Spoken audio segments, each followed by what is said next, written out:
ქილიკის საგნად ქცეული ნაძვის ხე ევროპის მოედანზე ხვალ 20 საათზე საზეიმო ვითარებაში უნდა აენთოს, თუმცა საგულდაგულოდ ასაიდუმლოებენ ინფორმაციას იმის შესახებ, გამოვლენ თუ არა იქ მოწყობილ სცენაზე მუსიკალური ნომრებით ყველასთვის კარგად ნაცნობი სახეები ან რამდენ ლარს გადაიხდიან ჰონორარებში ხალხის ფულიდან.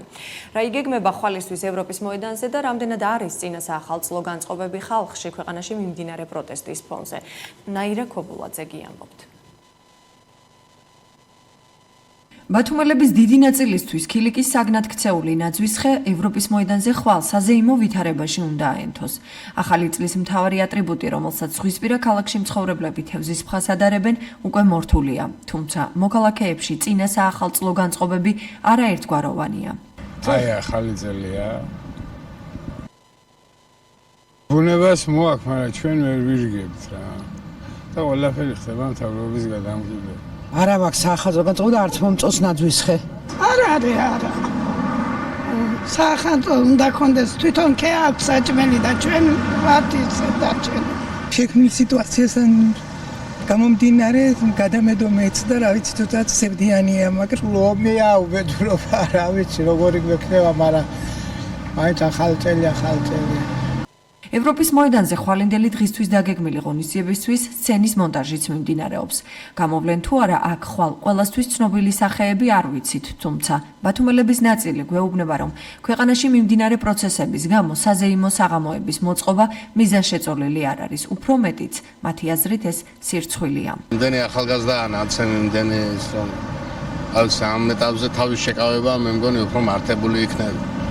დაძაბულია სიტუაცია, ხალხი დაძაბულია და მგონია რომ ყველაფერი აურისგან და ზეიმებისგან თავის შევიკავოთ ჯობია მაინც. არც ვაპირებ მისვლას, იმიტომ რომ ხალხი რა დღეშია და ეხლა ჩვენ მივიდეთ ავიზეიმოთ, გონი არ იქნება რა მოსაწონი.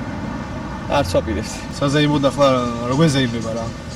ძალიან ცუდი მდგომარეობა ქვეყანაში და ზეიმის დრო არა ყოველ შემთხვევაში. დღევანდელ რეალობასთან დაქვემდებარებაში და სიცხვილეა უბრალოდ. როგორ ნაძვის ხეება ჯერ რა, მაგის ზუ არ გვაქვს.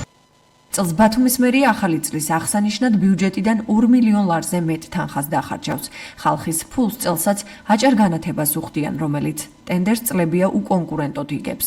გამჭვირვალობა საქართველოში ამბობენ, რომ შესყიდვის პირობებს სწორედ ხელისუფლებასთან დაახლოებულ ამ შპს-ს არგებენ.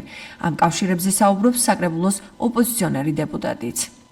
ახალი წელი ამ ქალაქში უხარია ერთ კონკრეტულ ოჯახს, ადამიანებს, რომლებიც უკვე წინა ხელისუფლების პირობებშიც და ეხლაც ახალი წლით შოულობენ ფულს და ბათუმელების გადასახადებიდან ისქელებენ ჯიბეებს. ეს არის კომპანია აჭარ-განათება, რომელიც ყველა ხელისუფლების პირობებში კარგად არის ნებისმიერ მათგანთან და წარმოუდგენელი ამის ესე გაგრძელება.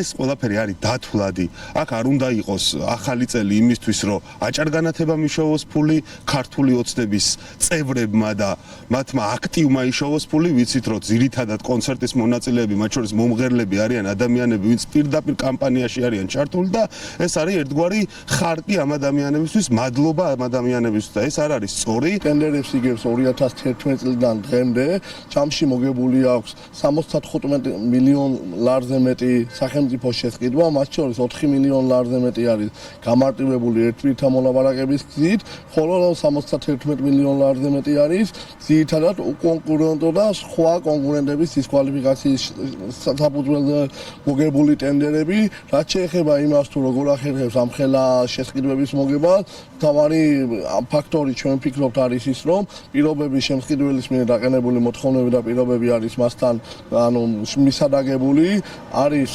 კონკურენციის შემზღუდავი და უპირატეს მდგომარეობაში აყენებს აჭარ-განათებას, რაც აჩენს კითხვით ნიშნებს.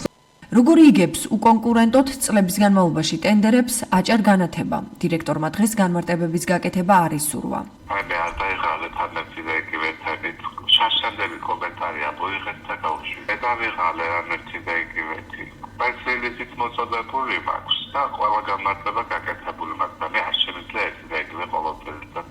ვინ იმღერებს წინასაახალწლო კონცერტზე ბათუმში და რა თანხა გამოიყოფა მომღერლების ჰონორარებზე?